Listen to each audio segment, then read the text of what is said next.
Elhamdülillahi Rabbil alemin. Esselatu vesselamu ala Resulillahi Muhammedin ve ala alihi ve sahbihi ecmain. Adam balasın Allah subhanahu wa ta'ala bir sosyal mahluk bularak yaratkan. Yani her bir nerseni parlap yarattım diye. Her bir nerseni bir cemiyet bularak, cemaat bularak yarattım diye Allah subhanahu wa ta'ala. İlla meger min üzüm birden birdi. Kullu şeyin halaknahu ezvacen. Yani her bir nerseni Allah Teala parlap yarattı. Her bir nerse birbirine yardım etiştirgan. Bir gerek de Adem balası.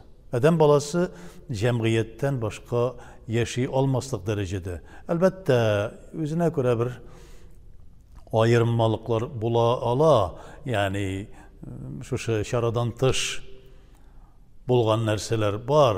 Kimdir mesela özüne göre bir tağlarda biklenip yaşaytırgan, indidir bir başka yerlerde biklenip yaşaytırgan, zahitlikte yaşaytırgan, şuşunday bir kişi buluğu mümkün. Lakin bütün insaniyetke, bütün halkka tegiz tügül ol.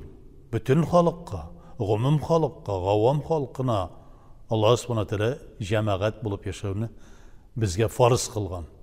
وَاغْتَسِمُوا بِحَبْلِ اللّٰهِ جَمِيعًا. Allah Teala'nın dinine, Allah Teala'nın Kur'an'ına, şu dünyadağı yaşayış, dini turuşuğuzga cemaat bilen jabışığız diye Allah subhanahu wa ta'ala ite. Cemaatte bereket. İnna Allah la yudillul cemaat. Allah subhanahu wa ta'ala cemaatini adaştırmaz diye. Ve yadullahi fevkal cemaat. Hem Allah Teala'nın kudreti de, Allah Teala'nın duanı kabul ettiği de, Allah Teala'nın şu yerden bereket indiriği de cemaatke karata deyip bilgirdi Peygamberimiz sallallahu aleyhi ve sellem. Yadullahi fevkal cemaat. Allah Teala'nın bereketi cemaat üstünde. Rahmeti cemaat üstünde. Yani cemaat bilen udğu, yani dua kılığız cemaat bilen dey. Köpçülük sanda eyte. Fetubu ilallahi cemi'an.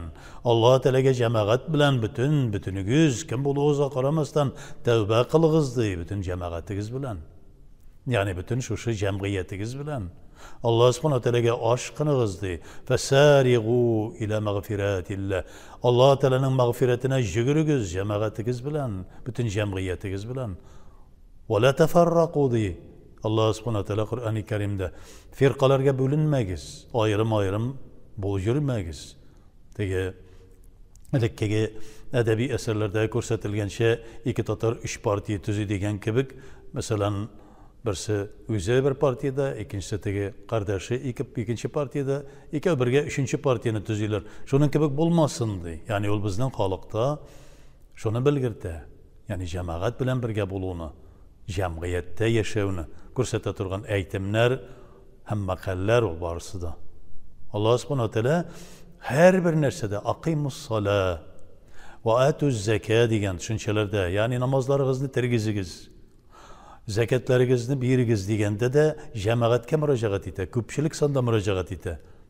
Bir kişiye müracaat etmeyi. Hatın kızlarına, iratlığına deyip eytirlik tügül, yaşlarga, kortlarga deyip gine eytirlik tügül, bütün cemiyetke eyte. Cemaat, Allah Teala karşısında cemaat kadirli. Peygamberimiz sallallahu aleyhi ve sellem eytken bir sözde, yani kübeyigiz, cemaatigiz küp bulsun, cemiyet küp bulsun, min özümün ümmetim bilen maktanışak mı dey. İnni ubahi bikumul umame. Yani ümmetler karşısında küpleyigiz bilen maktanışak mı dey. Peygamberimiz sallallahu aleyhi ve sellem eyte. Cemaat. En birinci cemaat elbette ol gayle. Yani Allah subhanahu teala nerse dey? Ku anfusakum. En birinci özünüzü qarağız. Ve ahlikumul nara. Yani utqa baratırgan yoldan kengeşler verip bir şitke taypıldırtırıga tırışığız. Yani utqa barmağız, uttan qutqarıga tırışığız birbirigizni. En birinci özünni hem cemaatinni. Cemaat kim? Tatar halkında bek maturğuna aytıla. Benim cemaatim bilen bir yerge barıp qayttık ali mesela. Yani cemaatim bilen birge namaz okudık ide qoya buldun deyse de şulay yok. Qoya nişep kelmedin mesela meşitke degende. Cemaatim bilen birge okudık bugün deyip. Cemaat deyip hatın erge aytı. Yani bir kichkinagina cemaat, jamiyat. Şundan so'ng tuğanlık Allah subhanahu teala nerse dey?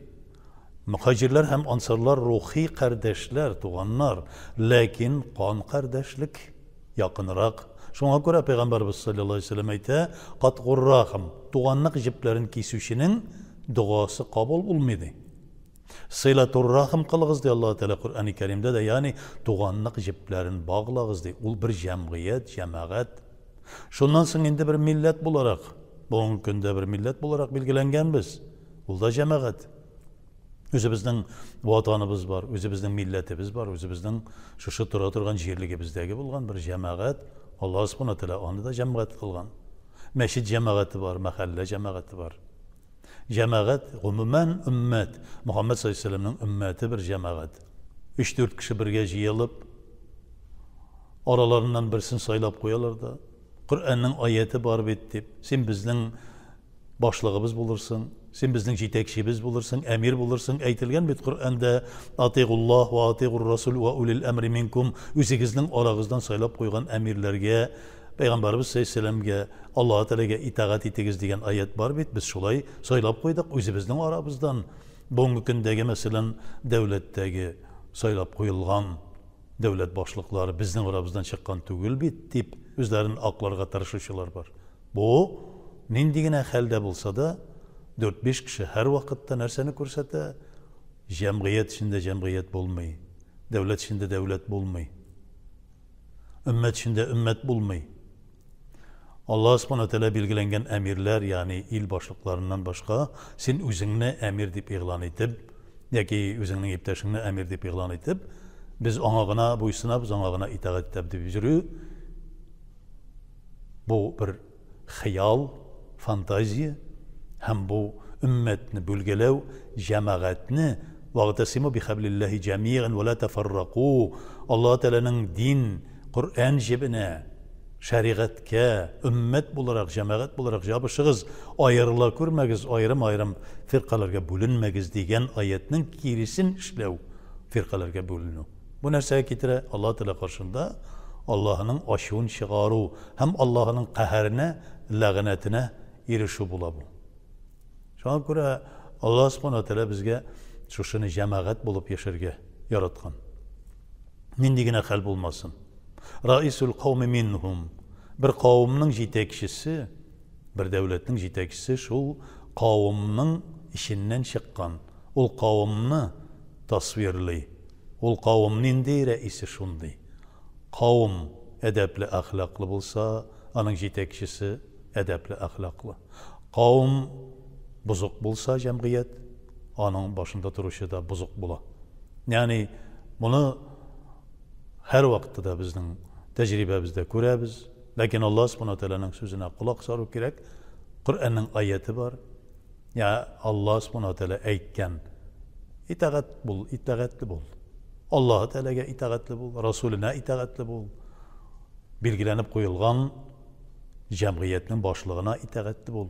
Cemiyet bularak, cemaat bularak birbirimizni hürmetlep, birbirimizge yerdem itişip yaşarga tırışığız, yaşayız. Allah Teala'nın rızalığını tabığız degen ayet-i kerimeler, hadisler tulgan, şularını öğrenip Allah Teala'nın rızalığını tabırga, tırışırga gerek bula bizge, mümin müslümanlarga. Esselamu aleyküm ve rahmetullahi ve berekatuhu.